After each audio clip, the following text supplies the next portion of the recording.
Eu gostaria de começar a comentar falando que essa placa que existe para trem parar, que ela é específica, Pare, olhe e ela, escute. ela chama-se placa de Santo André. Chama-se placa de Santo André.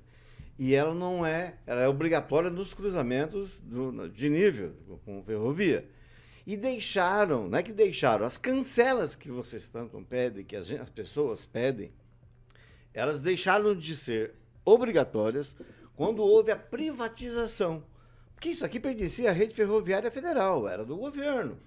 Né? A RFCCA lá de São Paulo, então, Santa Catarina e São Paulo.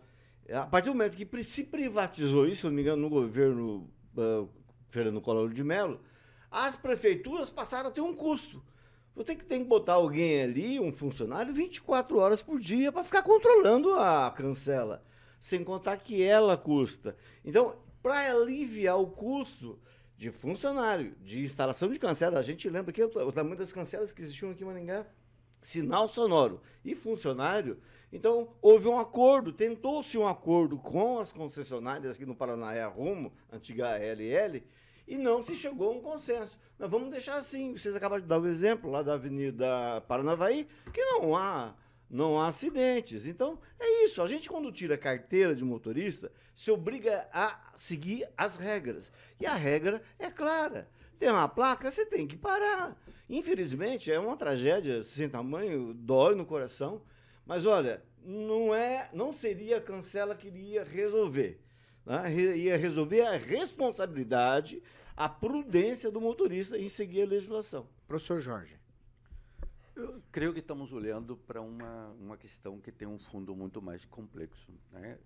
Tínhamos uma rede ferroviária federal, ela foi privatizada, adquirida inicialmente a América Latina Logística e depois pela Rumo, que é controlada pelo grupo Cosan, que é o grupo que vem lá da Açúcar. Então, que banca metade dos políticos brasileiros do país. Bom, estamos aí, então, frente a uma situação de investidores e de retorno. Então, rumo a quê?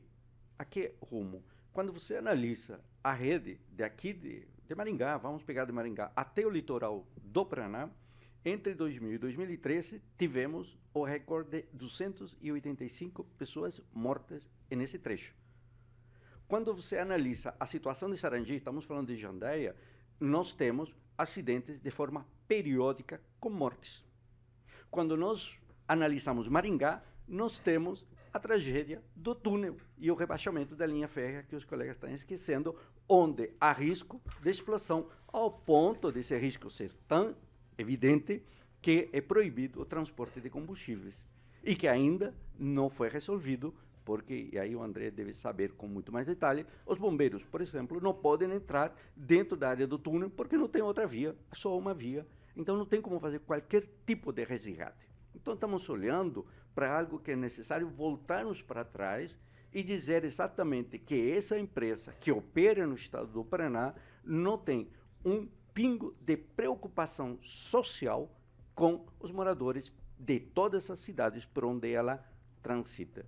A questão da velocidade, as investigações, inclusive, da Procuradoria da República, se referem à manutenção da linha férrea. E vocês citaram a de Paranavaí, a da Avenida Paranavaí. Vocês foram ver como estão esses dormentes? Vocês foram ver como está a condição de manutenção da linha? Eu sei como que está, eu passo ali toda semana. Então, e agora imagina essa linha de aqui até Paranaguá, onde, claro, e vocês lembram, o grave acidente de Paranaguá, há ainda o acidente de combustível na linha em Sarandi. Então, quando você faz uma análise rápida da prestação do serviço, você vê que está prestando serviço para o enriquecimento da empresa, o que é lógico, no entanto, a comunidade que está vendo as suas famílias morrerem. Então, é necessário que as autoridades, e aqui é uma questão muito mais ampla que simplesmente o município de Jandaia, ou de Sarandi, ou de Maringá. Eles têm um problema de uma discussão de caráter federal. E aí as Procuradorias da República teria esse papel e só lembrando, de cobrar. Porque a linha férrea, ela passa em cidades pequenas, que aí essas são as que têm menos condições financeiras de bancar por conta própria a manutenção, o cara cuidando da cancela. Isso tinha que ser coisa federal como era antes.